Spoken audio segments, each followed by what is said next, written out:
Was reading the wrong level? No, it was just like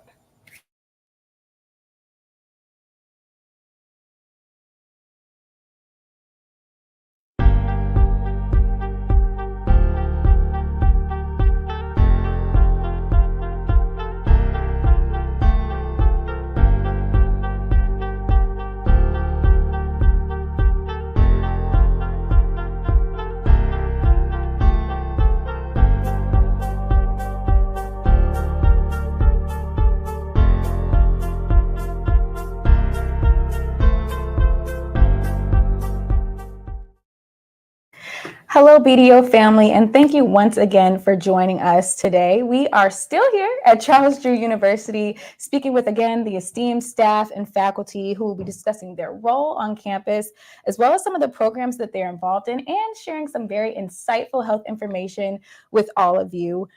So it is now my pleasure to introduce Dr. Arthur Gomez. How are you today? I'm wonderful. Thank you for asking. Yes. Awesome, awesome. So can you tell us a little bit about your role here at Charles Drew University? Well, I'm the Senior Associate Dean for Medical Education. And as such, I was recruited by the esteemed Dr. Prothro Stith to help develop the curriculum for this brand new medical school. And I think that she heard of me because I had been involved for several years putting together curricula for medical students. That has been my passion for many years. I've been working predominantly was at UCLA for that. And I really have also focused on curricula that's very relevant to CDU in the sense that my passion of passions has been curricula that addresses cultural humility and health disparities and all these issues that are really part of the CDU mission. Absolutely. And so what inspired you, this focus for you? I think it's from my own background, what I grew up with. I actually was born not far from here in Inglewood, California, Nice. in a small hospital called Morningside Hospital, which no longer exists. But I grew up in South Central Los Angeles and witnessing the care that my family received, or maybe not received.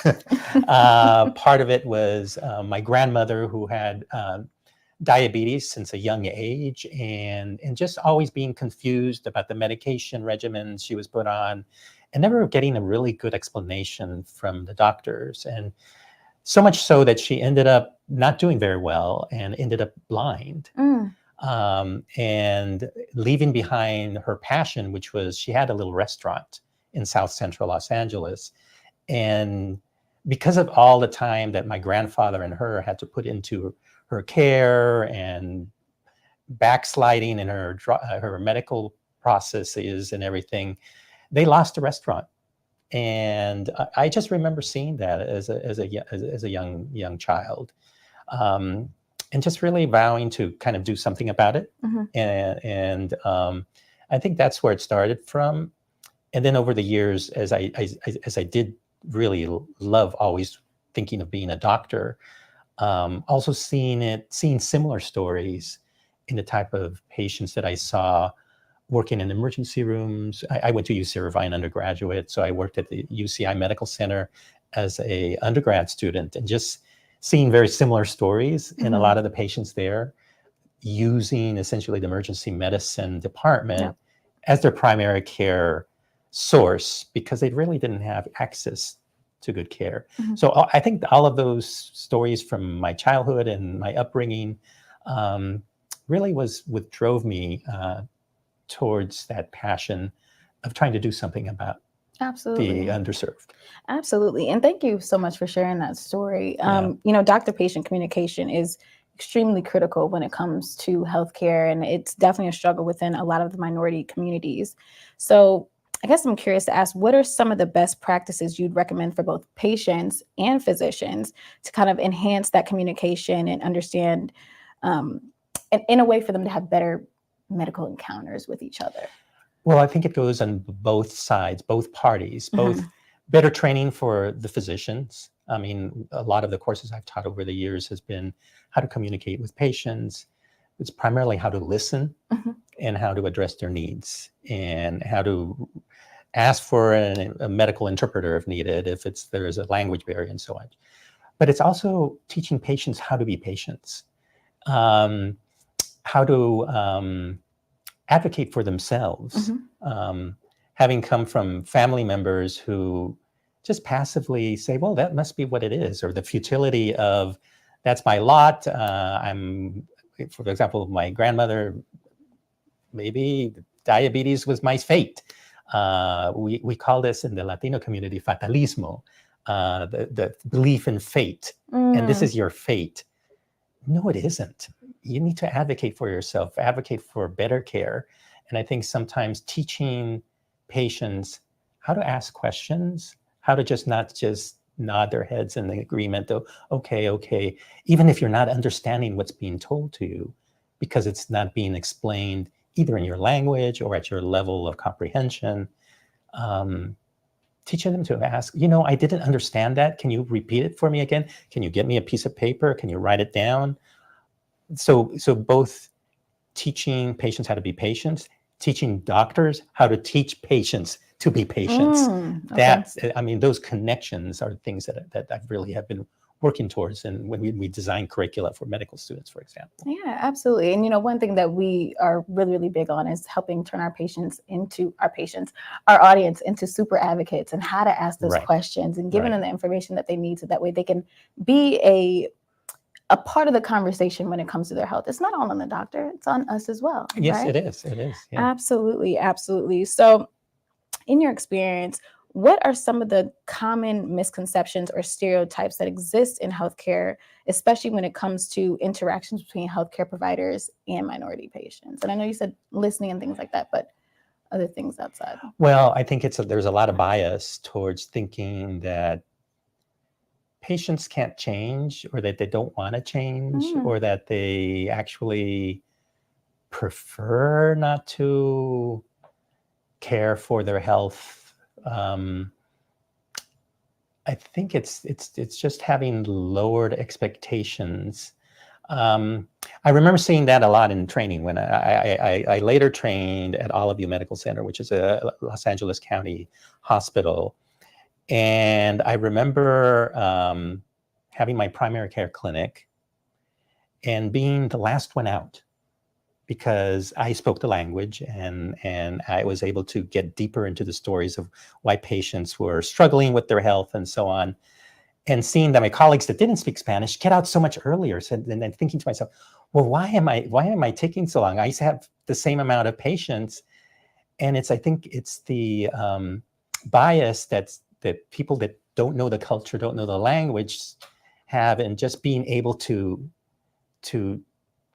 give superficial care and not dig deeper, because thinking, well, it's not going to succeed anyway.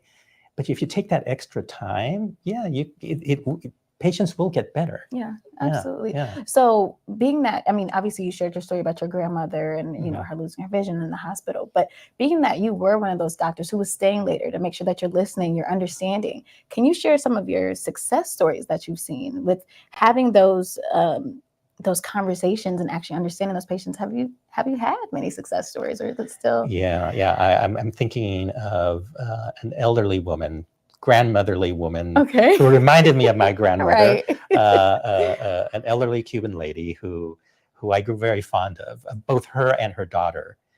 And she had always made her wishes known of dying with dignity. She was getting towards the end of her life. She had very serious heart failure, and then I was a resident at the time. So, and then she got admitted to the hospital, and she was in intensive care unit on a zillion drips, intubated, in a position that she never wanted to be in. And when I came into round on the day, because she was hospitalized on the day that I wasn't there. So when I came into round and says, this is crazy. And the nurses actually sought me out saying, we're doing this because the doctors want to do this, but but we read that she wouldn't have wanted to do this. Can you do something about it? With the communication, yes. I ended up learning that we could, in those situations, we provided her with what she wanted. She wanted a beautiful death, actually, a beautiful death surrounded by her loved ones. We ushered in the priest who gave her her last rites. And with discussion and communication and knowing that that's what she wanted, we were able to negotiate to take all these tubes off, let her die in peace.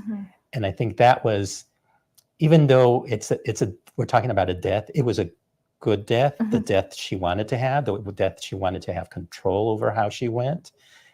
And it was a success. Yeah. It may not sound like a success, but it was a But success. it's what she wanted. It's what she wanted. Yeah, her desires were Her communicated. desires was communicated. Absolutely. Yeah. And so that leads me to ask, for people who do want to, take that step to ensure that they are having that, healthy communication with their provider, I guess, what are some important things that they should keep in mind when interacting with their doctors? How can they make sure that they're getting their message across, that they're heard? Well, sometimes it's choosing with your feet. I mean, if you're not getting the right care, you go elsewhere. But most of our patients don't have that choice. So it's just a matter of, which goes without saying, a lot of our patients of color do bring in someone else with them, an advocate, someone to help, a younger person, a person who might be more fluent in the language or more fluent or more health literacy, to bring someone like that with you, if you can, to a visit. But I guess the other thing is the onus is on us. I mean, we should be giving better training, which circles back to what my role is right now, is to train the providers, because there's only so much that you should put on the shoulders of your patients. True, we need to coach our patients to be patients, but at the same time, we need to be better at being doctors. Yeah. Absolutely. And that's one of the things I actually wanted to circle back to. We talked a lot about cultural competency and sensitivity, but I do want to bring us back to what you do here at Drew and Charles Drew, excuse me. And so I am curious to hear about some of the insights into, I guess, some of your challenges and opportunities in educating that next generation of physicians. Well, first of all, I want to credit our admissions team to admitting the right students. Okay. That goes a long way too. But also it's creating the curriculum. And I would be remiss in not acknowledging Glenda Lindsay, who was one of our great faculty members who helped create this curriculum. But creating a curriculum that really is holistic. For one thing, it focuses, of course, on the sciences, because we have to be good at the medical sciences, but it also focuses on our position in society. So there's a thread that goes through the curriculum called Medicine Society that really addresses the challenges of vulnerable patients, the causes of health disparities, but not only the causes, but what can we do to lead and to make change in relation to what causes the health disparities. So that's a thread of the course. We also have a thread called longitudinal research experience, where students, all our students, not just a single track, because I know a lot of medical schools have research tracks. All of our students are in the research track. They all are told how to evaluate research, how to analyze articles and so on, but they also are charged with creating a project of their own. Okay. And we have a thesis at the end of their 4 years that they present. And it's a very well attended and a very successful thesis. So that's another longitudinal track. And then there's longitudinal clinical skills, where we really teach the interaction skills that we're talking about, how to listen, how to give bad news to patients, how to teach them to advocate for themselves, how to also do the physical examination in a way that can be trauma informed. I believe it's about, especially in our populations of color, I think the estimates are 40% or so of our patients have had some sort of trauma, whether it's sexual trauma or or institutional racism, or they faced various traumas that kind of gives them almost PTSD towards interactions with physicians. So how to do a physical examination, for instance, recognizing that a patient may find it awkward to be examined by someone, that you need to be cognizant of what you're doing, to have a dialogue during the exam, comforting the patient as you're doing it. Even simple things that we do. So as one example is when we examine someone's thyroid gland, one approach is to approach someone behind with your hands clasped around their neck. Someone who's experienced trauma, that could be very triggering. Absolutely. So if you don't tell the patient, this is what I'm going to be doing. I'm going to be putting my hands because I'm going to feel the thyroid, or doing it differently, doing it from in front instead, so that you don't bring back those memories that they may have of a traumatic experience. So all those type of things are types of things that we're weaving into our curriculum so that our students can be cognizant of the various issues that especially are more prominent in South Los Angeles, in our patients of color, in those who are underserved, situations that are more prevalent. Absolutely. And so we've kind of discussed some of the challenges. I'd also like to know some of the key elements, being that you are an integral part of creating the curriculum for the students. What are some of those key elements that you have implemented into the actual curriculum? Yeah. So one of the other elements is success. We pride ourselves on recruiting a very diverse student population. In doing so, sometimes we recruit with in mind recruiting applicants who may have had a longer distance traveled. The applicant who may have gone through different pathways to get to medical school, whether it's been through other master's programs or struggles or things like that. So keeping in mind that we're more inclusive in our admissions process, but also that we may have more diverse students with diverse needs when it comes to learning the material as well. So one of the things that we want our students to do is to succeed, to pass the boards, to get a good residency program. And in so doing, we felt it necessary to build in kind of a coaching program where we develop these learning communities where there's 2 faculty to every 15 students, and they gather together periodically throughout the curriculum to see how things going. And they also have individual appointments with these faculty members so that everyone gets individual coaching of where they are, what struggles. Are they struggling because of how we recruit and everything? They may be struggling with things that have nothing to do with medical school. It could be that their family is having financial hardship. That maybe they're even being tempted to use some of their scholarship money to help the family financially. Those type of issues we need to know. We need to know how they're struggling, because those are things that are distractors to success. So being more holistic in how we care for our students, recognizing that our students have had these different journeys to get to where we are, and recognizing that and building in these avenues. And again, Dr. Ofodole with her student affairs program and running these, what we call these learning communities, we are able to keep our eye on our students and making sure they succeed. Yeah, you know, that's one of the things. I'm actually a HBCU grad myself, not med school, but I went to Tuskegee University. Obviously a very small a small HBCU. And that was one of my favorite parts, and why I actually chose to attend an HBCU is because they care. I mean, it feels very personal. It's a family. We're all looking out for each other. We notice when someone's not in class. So it really helps to make sure that we do finish the process and we can. So I'm sure it's the same scenario. Yeah, it even went into how we designed the pace of our curriculum. A lot of medical schools, as a lot of our listeners might know, are moving towards squeezing in the pre-clerkship years into 1 year. This is happening throughout the country, pushing students out to do clerkship, and even the clerkships are being compressed in time. And they will know that if they're applying to medical schools, that a lot of these, in order to give them time for what we call discovery years or other years where they kind of can do also a dual degree or other things. But when you compress it, it's harder for a lot of our students to really grab material that's really used to be taught over 2 years in 1 year.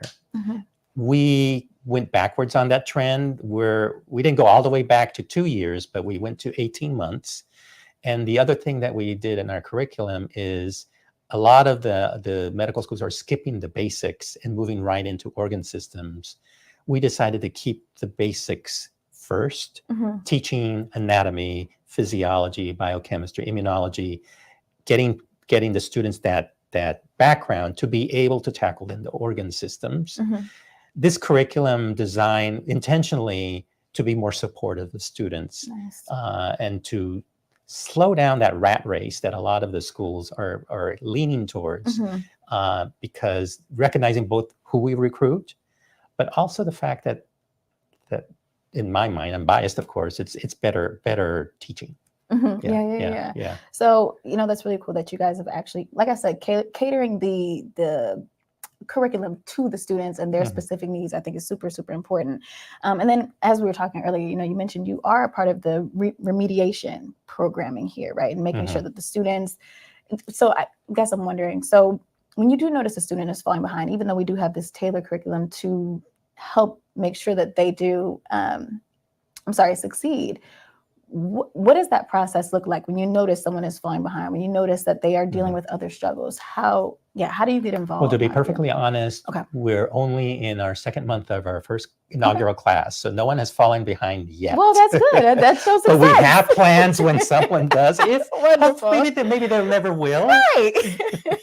It's a fallback. Okay. But taking our rose-colored classes off, we will need to remediate. I do have a years of remediating students because I've been involved at UCLA with these kind of remediation process for many years. And what usually works is first building students' self-confidence, because once a student gets a setback or a failure, it kind of leads into the next time they have to do it. They have that on their shoulders and they're thinking. So the thing is immediate remediation, not wait, not delay it. Let's see what you missed. Let's go through the test and in detail, what exactly did you miss? Retake the test. It's kind of like if you fall off a bicycle, you want to get back on right away. A lot of remediation programs are designed to be delayed. That it just delays the self-doubting, imposter syndrome, all that goes. If you just, let's fix it and then move on. Fix it and then move on. So that's part of the remediation process that's more effective. Okay. And then again, looking at all the other factors that led to this. Most often, we recruit brilliant students. So usually when there is a setback, it's things that you don't predict. It's something like we were talking about earlier, something going on in the family, or something going on in their health, maybe, or something like that. Well, let's find out what other factors are contributing to this and taking that holistic approach to remediation. Gotcha. Wow. Yeah. So I also heard a statistic, and this is outside of students falling behind for whatever the reason may be, but I mentioned it earlier about how Black students make up about 3% of medical school students, but 20% of the students who are removed from the program, kicked out, et cetera. So could you please expand on why that may be the case? Because I was hoping you'd ask that question. Yeah, I mean, a lot of people think that we don't have Black doctors because people don't want to be Black doctors, but that's not the case. Well, another factor, and we haven't cracked the code yet, quite how to do it, but we need to address it, is instructor bias. We come preconceived notions of what our Black and brown students can do and what they can achieve. And we just assume the worst. Not I or us, right. but the faculty in general make a lot of assumptions. Okay. We have to be better at bias training. I know one of our deans here, Dr. Ogonyemi, has planned to have a lot of seminars and instruction on bias mitigation. But even how we write evaluations, I don't know if you've seen the studies, but it's both gender and ethnically relevant, is that the adjectives that we use to praise performance differ by gender and differ by ethnicity. For women, we're more likely to say, they're so kind, they're so generous, lovely personality, instead of brilliant, smart, assertive. We save those for the men and tend to use these other adjectives. And it's subconsciously, the reader, there's a difference in the evaluations. Same thing happens to students of color. Similarly, oh, they're more inclusive, they're more empathetic, they're more, but brightness, smart, intelligent, tends to be less, we tend to be more stingy with those things as faculty at large. Yeah. So teaching that even how we put our language into a evaluation on a clerkship or on a course needs to be addressed. Absolutely. Wow. Wow. Wow. And I've been wondering about that for so long. I mean, why? I just heard that statistic back at the anime conference. So I was wondering, okay, well, why is that? So thank you so much for shedding light on that. And as we come to a close, I just have 2 more questions for you, and then I'll let you get back to your day. Okay. But being that you are a respected educator, researcher, etc., what advice do you have for aspiring medical professionals, especially those from underrepresented backgrounds? Oh, yes. Create your community, support each other, and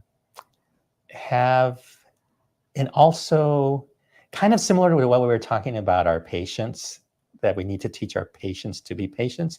We need to teach our students to be good students. And I'm not saying academically, I'm saying assertive. Don't think that accepting a tutor or going to a faculty member's office hours is a sign of weakness. No, it's a strength. Let me tell you, in my medical school, the students that we thought, oh, they must have a photographic memory, they must be brilliant because they just ace all their exams. Let me tell you, they do avail themselves to tutors. They do go to all the office hours. It's actually the students that have the highest scores are probably the ones that are getting most of that. What some students are finding, well, I don't want to do that out of pride or whatever. Succeed. Success is more important than your pride. You need to avail yourself of all the resources. So that's the other thing I tell our students: just there's resources out there. Don't be prideful. Don't just and be proactive. Don't wait until things happen. Do it before. Yeah. Sometimes I wish my kids would learn that as well too. I'm thinking about, I should be telling this to my daughter and my son as well in college.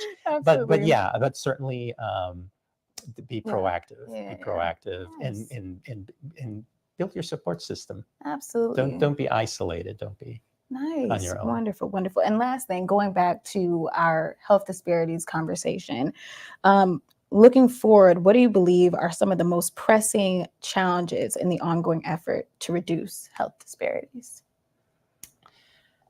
Well, access to care certainly is huge.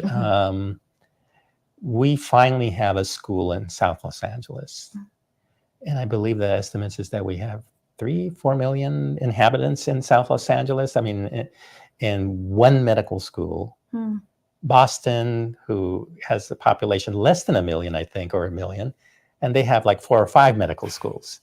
So that's access, and just really, the disparities are there for a reason. There's populations that are ignored and untreated. I mean, and of course, one of the avenues is to recruit more students and faculty of color to lead the way, but we can't rely on us alone. I mean, I think everyone has to Absolutely. take on the mantle as Absolutely. well. Or else, yeah, we'll never get Absolutely. beyond And I also where want we to are. ask, I mean, what can individuals or even organizations, community members, what can we do to help? Well, I think you mentioned NMA. I mean, they're doing Mhm. wonderful things. A lot of the Latino organizations as well are doing wonderful things. Invest in the youth. I Mhm. think the pathways that we have from elementary school on, I mean, seeing that this is a possibility, that's one of the things, for instance, that we're really being very deliberate about, even in how we design a new building that we're going to be putting here at CDU. You may have heard of that. We're going to be creating a new building. We have a high school next door that's a medical magnet high school. We want the students there to see the possibilities with the medical school next door. So we want to build a medical school with windows so they can see inside. Whoa, there's stuff going on in there. I Mm. want to be there. I see all those white coats coming in and Mhm, out. mhm, I mhm. see the murals that they're Yes. depicting famous Black and brown physicians. Representation. So representation. So I think seeing that you can do it because others have done it. Yep. It is. Yeah. Wonderful, wonderful. Well, thank you so much, Dr. Gomez, for joining us today. It has been an absolute pleasure having you, and we're learning so much from you guys today. And this was just another one of those incredible conversations. Thank you so much. It's Of been a pleasure. course, absolutely. All right, and we will be back shortly in probably the next 15 minutes. Thank you all so much for joining us.